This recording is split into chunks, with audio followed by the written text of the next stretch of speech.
ஏன்னா இந்த பகுதியில் வந்து திருச்செந்தூருக்கு ரயில் ரோடு போடும்போது நிறைய உள்ள முதுமக்கள் தாளிகள் அப்புறம் வெங்கலம் போன்ற பொருட்கள்லாம் கிடைச்ச உடனே அக்கப்பக்கத்தில் இருக்கிறவங்க வந்து உள்ள ஏதோ நம்ம முன்னோர்கள் புதையல வச்சுட்டு போயிருக்காங்கன்னு சொல்லி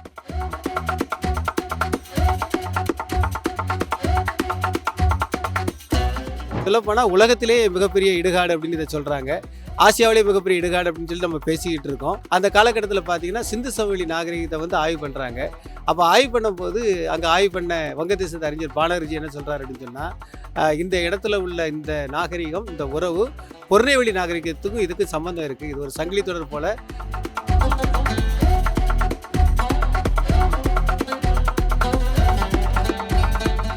இந்தியாவிலே முதல் சைட் மியூசியம் வந்து ஆதிச்சநல்லூரில் திறந்தாங்க. இன்னொரு இடத்துல அகழ்வாய்வு நடந்திருக்கும், ஆனால் காட்சிப்படுத்துறது வேறு இடத்துல இருக்கும். ஆனால் ஆதிச்சநல்லூரில் அப்படி கிடையாது.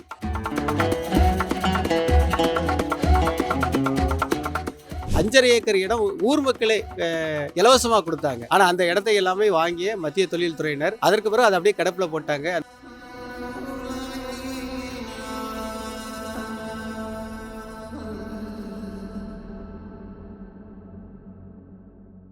1876 டாக்டர் ஜாகோர், இவர் வந்து ஜெர்மன் நாட்டுக்காரரு. இவர் வந்து முதல்ல அகழ்வாய்வு பண்ணுறது ஆதிச்சநல்லூர்.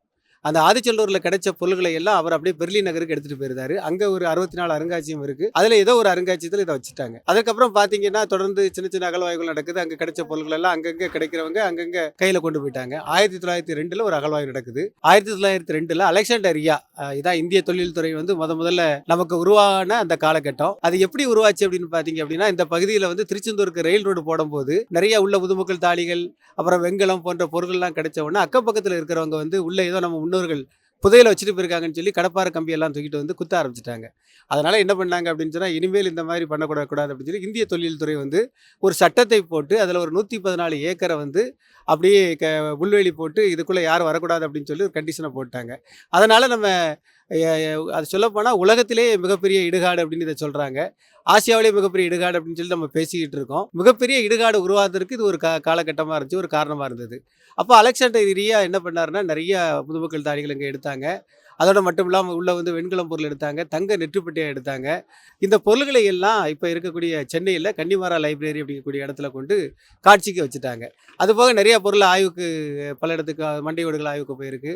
அதோட மட்டும் முதுமக்கள் தாழிகள் நிறைய ஊருக்கு ஆய்வு போயிருக்கு. லண்டனில் கூட ஆதிச்சநல்லூர் பொருட்கள் இருக்குது அப்படின்னு சொல்கிறாங்க. இது 1902. இப்போலாம் பெரிய அளவில் பேசப்படலை. ஏன்னா இந்த அருங்காட்சியகம் எல்லாமே நம்ம எங்கே வச்சுருக்கணும் அப்படின்னு சொன்னால் ஆதிச்சநல்லூர் பகுதியில் நம்ம வச்சுருக்கணும். ஆனால் நம்ம வைக்கல. கொஞ்ச கால பொருளை மட்டும் திருநெல்வேலியில் ஒரு அருங்காட்சியகத்தில் ஒரு 4-5 பொருளை மட்டும் காட்சிப்படுத்திட்டு மற்ற எல்லாமே வெளியே போயிடுச்சு. காலங்கள் கடந்தது. 1920 அந்த காலகட்டத்தில் பார்த்தீங்கன்னா சிந்து சமவெளி நாகரிகத்தை வந்து ஆய்வு பண்ணுறாங்க. அப்போ ஆய்வு பண்ணும்போது அங்கே ஆய்வு பண்ண வங்கதேசத்து அறிஞர் பானர்ஜி என்ன சொல்கிறார் அப்படின்னு சொன்னால், இந்த இடத்துல உள்ள இந்த நாகரிகம், இந்த உறவு பொருநெவெளி நாகரிகத்துக்கும் இதுக்கு சம்மந்தம் இருக்குது. இது ஒரு சங்கிலி தொடர் போல பொருணை ஆற்றங்கரையிலேருந்து இங்கே வரைக்கும் நீண்டு இருக்குது அப்படின்னு சொல்கிறார். அப்போ தான் ஆதிச்சநல்லூர் எல்லாரும் நோக்கி பார்க்க, ஏன்னா பொருணை ஆற்றங்கரையில் தான் ஆதிச்சநல்லூர் இருக்குது. அப்போ ஆதிச்சநல்லூருடைய நாகரிகம் தான் சிந்து சமவெளி வரைக்கும் நீண்டு இருக்குது அப்படின்னு சொல்லி அவர் சொல்கிறாருன்னு சொன்னோன்னே உலக நாடுகள்லாம் ஆதிச்சநல்லூரை நோக்கி பார்க்குறாங்க. அப்போவும் கூட நமக்கு ஆதிச்சநல்லூரில் பெரிய அளவில் அகழ்வாய்வு பண்ணலை. இங்கே அகழ்வாய்வு பண்ண இடத்துல நம்ம ஒரு அருங்காட்சியம் அமைக்கணும் அப்படின்னு நினைக்கல. அது நடக்கவும் இல்லை.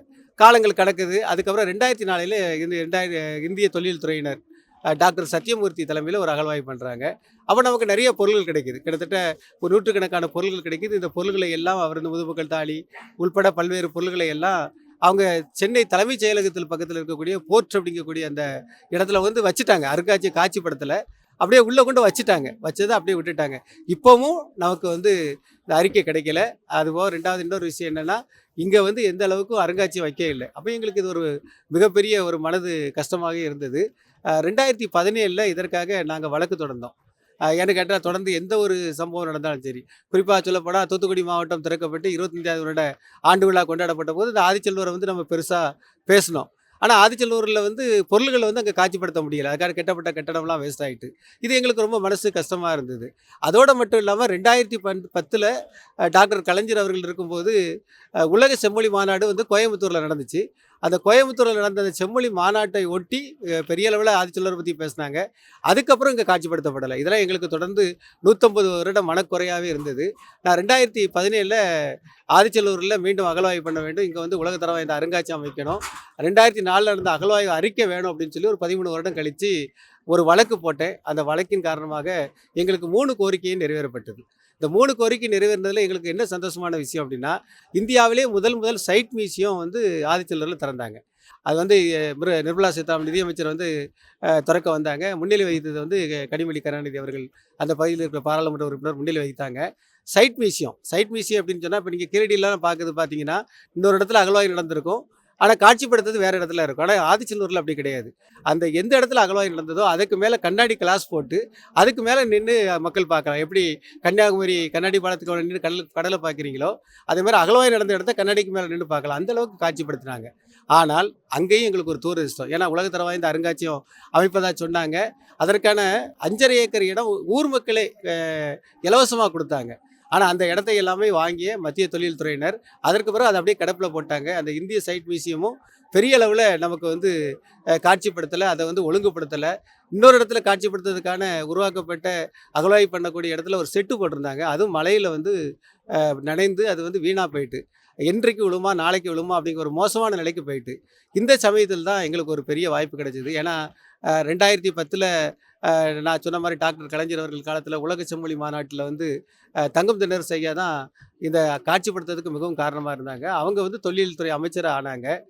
இந்த தொல்லியல் துறை அமைச்சரா ஆன உடனே ஏற்கனவே அ அ பழைய காலத்தில சொல்லப்போனா, இதுக்கு முன்னால இருந்த ஆட்சி காலத்திலயும் இருந்த அமைச்சர் மாப்பா பாண்டியராஜன் இதற்கான பணிகள ஆரம்பிச்சுட்டாங்க. சொல்லப்போனா ஆதிச்சநல்லூர்ல ஒரு 2 கட்ட அகழ்வாய்வு, அப்புறம் வந்து கொற்கையில 1 கட்ட அகழ்வாய்வு, அப்புறம் சிவகலையில 3 கட்ட அகழ்வாய்வு நடப்பதற்கான ஏற்பாடுகள செஞ்சாங்க.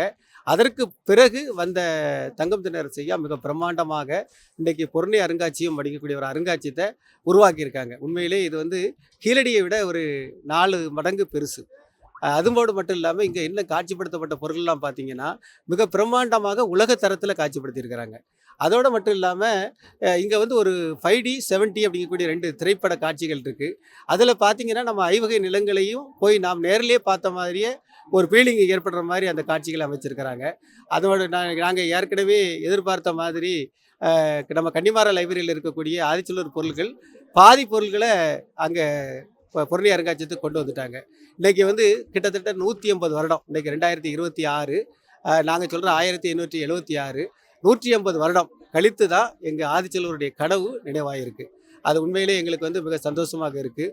தொடர்ந்து இந்த ஆதிச்சநல்லூர், கொற்கை, சிவகலை இந்த 3ம் வந்து நடந்த இடம் தூத்துக்குடி மாவட்டத்தில இருக்கு. அது வந்து அந்த இடம் வந்து இன்னும் கொஞ்ச நாள் கழிச்சு பார்த்தீங்கன்னா, எந்த இடத்துல நடந்ததுன்னு தெரியாம போயிறக்கூடாது. அதனால நாங்க என்ன செய்றோம் அப்படின்னு சொன்னா, எங்களுடைய அந்த இந்திய தொல்லியல் துறை வந்து எங்களுக்கு வந்து அ வ உலகத்திலே முதல்ல ச மியூசியம் அமைக்கணும் அப்படின்னு சொல்லி நாங்க ஆசைப்பட்டோம்.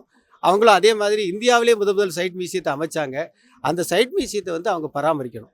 அத பராமரிச்சு அந்த பகுதியிலும் மக்கள் கொடுத்த பொருள்கள காட்சிப்படுத்தும் விதமாக உலகத்தரம் வாய்ந்த அருங்காட்சியகம் அமைத்து, பெர்லின் இருக்கக்கூடிய, லண்டன்ல இருக்கக்கூடிய, உலக நாடுகளில் இருக்கக்கூடிய நம்முடைய ஆதிச்சநல்லூர் பொருள் எல்லாத்தையும் கொண்டு வந்து திறம்பட காட்சிப்படுத்தணும் அப்படிங்கிறது தான் எங்களுடைய ஆசை.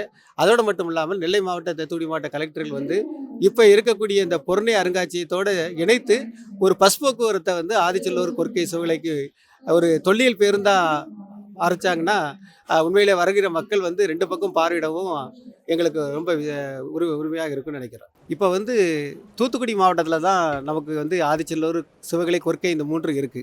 ஆனா, இப்ப அருங்காட்சியகம் வச்சிருக்கிறது வந்து திருநெல்வேலி மாவட்டம். அது உண்மையிலே நம்ம வந்து சந்தோஷப்பட வேண்டிய விஷயம் தான். ஏன்னு கேட்டா, திருநெல்வேலி மாவட்டத்தில 4 வழிச்சாலையில கன்னியாகுமரிக்கு மதுரை ரோட்ல வந்து இந்த இது அருமையா இருக்கு. யாருனாலும் ஈஸியா வந்து பார்க்கலாம். தூத்துக்குடி மாவட்ட மக்களும் வந்து பார்க்கலாம். தென்காசி மாவட்ட மக்களும் வந்து பார்க்கலாம். அப்புறம் நெல்லை மாவட்ட மக்கள் உட்பட நம்ம தமிழகத்தில் உள்ள எல்லாருமே வந்து பார்க்கலாம். நல்ல இடத்துல தான் அமைஞ்சிருக்கு. ஆனாலும் என்ன அப்படின்னா, இதோட ஆரிஜின் எங்கே இருக்குது? இதோட தாய் வீடு எங்கே இருக்குது? அப்படின்னு சொல்லி மக்கள் தேடக்கூடாது பார்த்தீங்களா? அதனால ஆதிச்சநல்லூர், சிவகலை, கொற்கை 3 இடத்துலயுமே இந்த பொருள்களை பார்க்க வண்ணமா ஒரு காட்சிப்படுத்தக்கூடிய ஒரு கட்டாயத்தை வந்து மாநில அரசு ஏற்படுத்த வேண்டும். அதோட மட்டும் இல்லாம ஒரு போக்குவரத்து, ஒரு தொல்லியல் பேருந்து அப்படின்னு சொல்லி நெல்லைக்கும் தூத்துக்குடிக்கு இடையில இந்த 3 மியூசியத்தையும் 4 மியூசியத்தையும் இணைக்கக்கூடிய விதமாக அதுக்கு வந்து ஏற்பாடு செஞ்சு தந்தாங்க அப்படின்னு சொன்னா, இன்னும் தொல்லியல் துறை, பொருண்மைவெளி நாகரிகம் உலக அளவில் போகும் அப்படிங்கிறதுல எங்களுக்கு எந்த ஒரு ஐயப்பாடும் இல்லை. மிக்க நன்றி.